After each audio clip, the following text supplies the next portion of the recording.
industry is constantly growing and generating billions upon billions of dollars. As such, major publishers are always looking at which games are selling well, with an intention to repeat that success over and over. These kinds of blockbuster games tend to be the ones that boast cutting-edge graphics, be heavy on action, and aren't overly challenging. While this isn't necessarily a bad formula, there's something to be said for the developers who make games that don't follow these current trends, and instead incorporate older mechanics which some may consider to be dated. These are the games that remind us and play like the titles you fell in love with in the first place.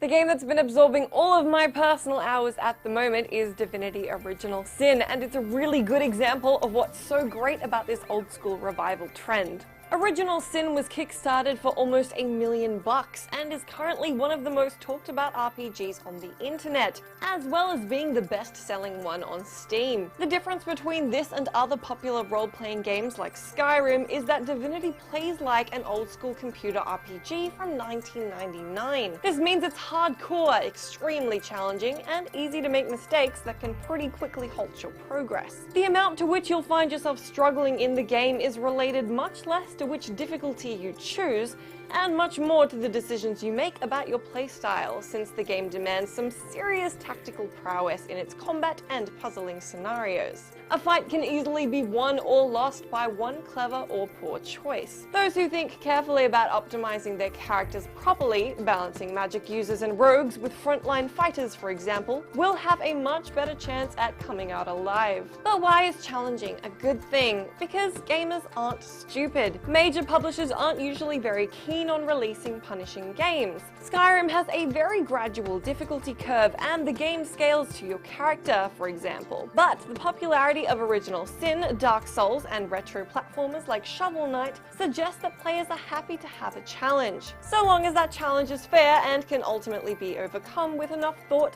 skill, and practice. Not every game needs to be dumbed down.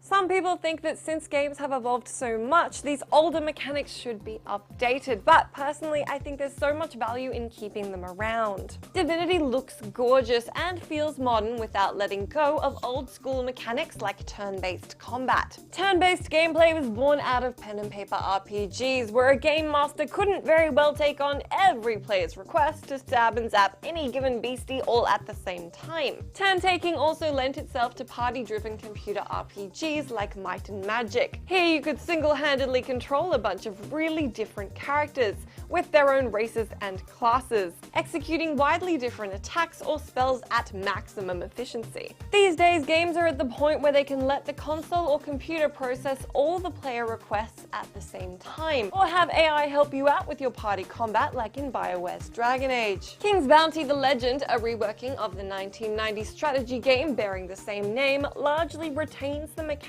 its series was built upon, even though they could be considered dated. It's managed to modernize without completely submitting to the trends of modern games. It's graphically impressive and has updated certain mechanics, like opting for more flexible exploration. But the dev still understands that a lot of people continue to appreciate features like resource management and turn-based combat fun. In the same vein, Shovel Knight was created within the graphical constraints of an 8-bit Nintendo game, and offers old-school challenging platforming, but it implements a relatively modern checkpoint system, unlike the games that inspired it, which didn't save your progress at all. This is a great and sensible balance of old school and new school. Given there's nothing all that sexy about resource management and slow punishing gameplay, the issue is then that games set on retaining old school graphics and features generally aren't the sort that get big publishers on board.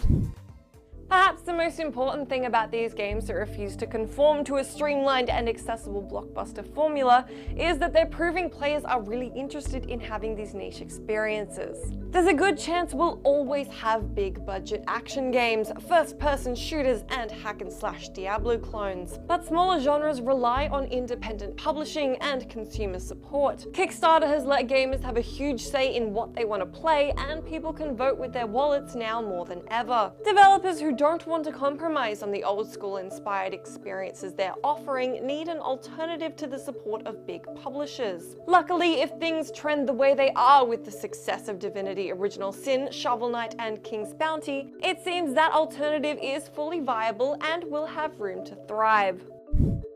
Be sure to head to that comment section and let me know which modern nostalgia-inspired games are your favorite and which older games you don't want to see disappear. I will see you soon.